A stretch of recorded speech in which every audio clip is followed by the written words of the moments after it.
오늘 말씀은 창세기 30장 25절에서 43절까지의 말씀입니다. 야곱이 그 어머니와 협력해서 아버지와 형 에서를 속이고 이제 고향을 떠난 지 오랜 시간이 흘렀습니다. 이제 야곱은 이 오랜 세월의 나그네 생활을 정리를 하고 고향으로 돌아가기로 마음에 결심을 합니다. 그런데 야곱의 덕분에 재산이 크게 늘어나게 된 라반은 이 복덩어리인 야곱을 쉽게 보낼 수가 없었습니다. 그래서 하나님의 복을 운반하는 통로인 야곱을 붙잡아 두기 위해서 이 품삯을 놓고 야곱과 협상을 합니다. 그래서 야곱은 라반에게 자신이 원하는 품삯을 말합니다. 라반은 야곱이 원하는 그 조건을 받아들이겠다고 대답했습니다.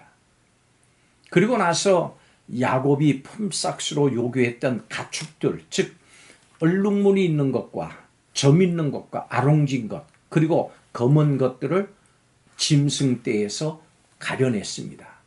그런데 그것을 자기 아들들에게 맡기고 야곱과 멀리 떨어지게 합니다. 남아있는 라반의 양떼를 치게 된 야곱은 자신이 받을 삭이 많아지기를 바라는 그 마음으로 특이한 행동을 취합니다. 껍질을 벗긴 나뭇가지를 양떼가 물을 마시는 물구유에 세워놓은 겁니다. 얼룩얼룩한 것과 점이 있고 아름진 새끼가 많이 태어나게 만들려고 하는 행동이었습니다. 하나님께서는 그런 야곱에게도 변함없이 복을 주셔서 그를 아주 번창하게 해주셨습니다. 이것이 오늘 본문의 내용입니다.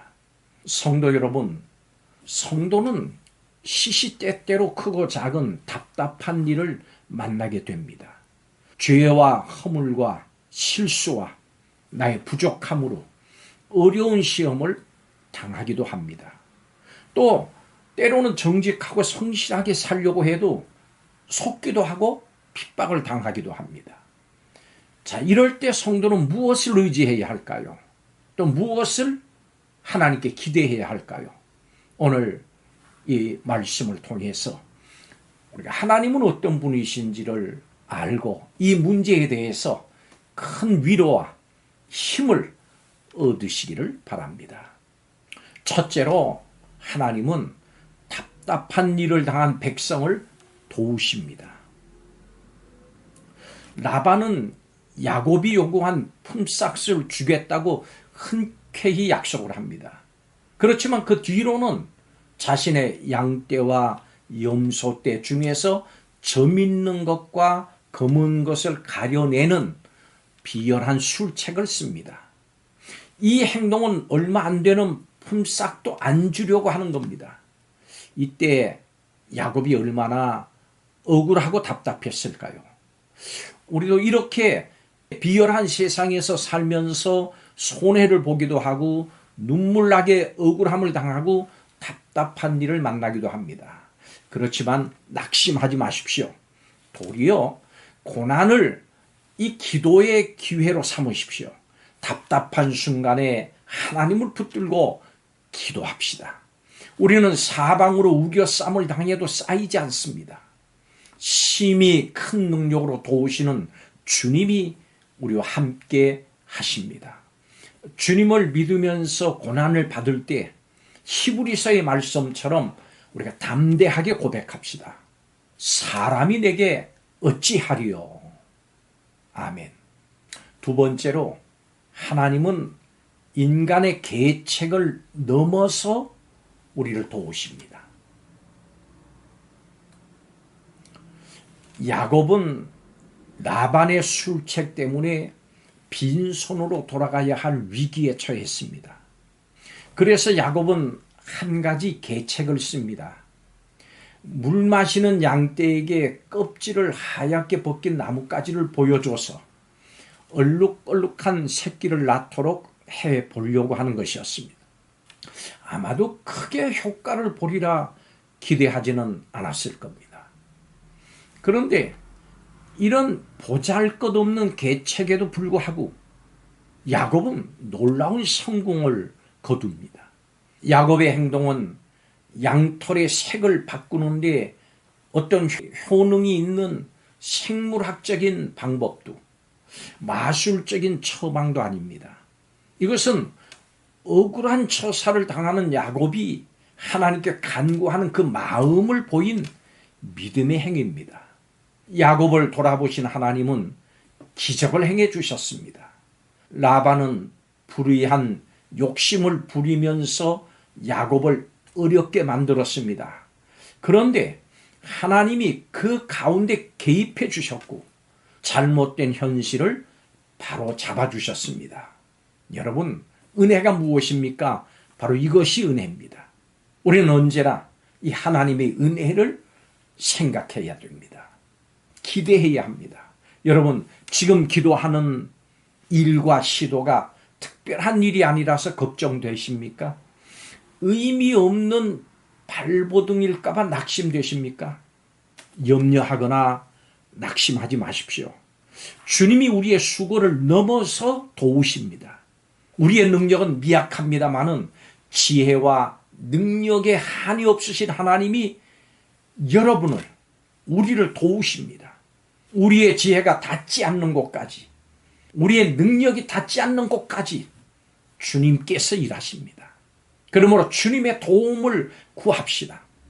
믿음의 선한 싸움을 싸웁시다. 그리고 믿음으로 일합시다. 하나님이 함께 하시고 기적을 베풀어 주십니다. 우리의 기도에 응답해 주십니다. 마지막 세 번째로 하나님은 참된 부요함을 주십니다.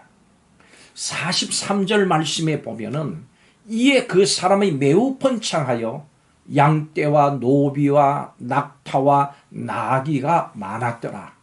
야곱은 라반의 비열한 술책에도 불구하고 번창합니다.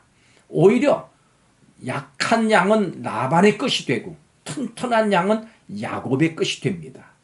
도대체 어떻게 이렇게 신비한 반전이 생긴 겁니까? 베델의 하나님이 함께 하셨기 때문입니다.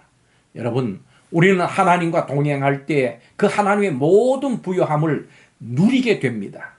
배가 파선이 돼서 일주야를 깊은 바다에서 지내고 무수한 위험을 당하고 많은 매를 사도 바울이 맞았음에도 불구하고 그가 감사할 수 있었던 것은 다른 이유가 없습니다. 주님과 동행했기 때문입니다.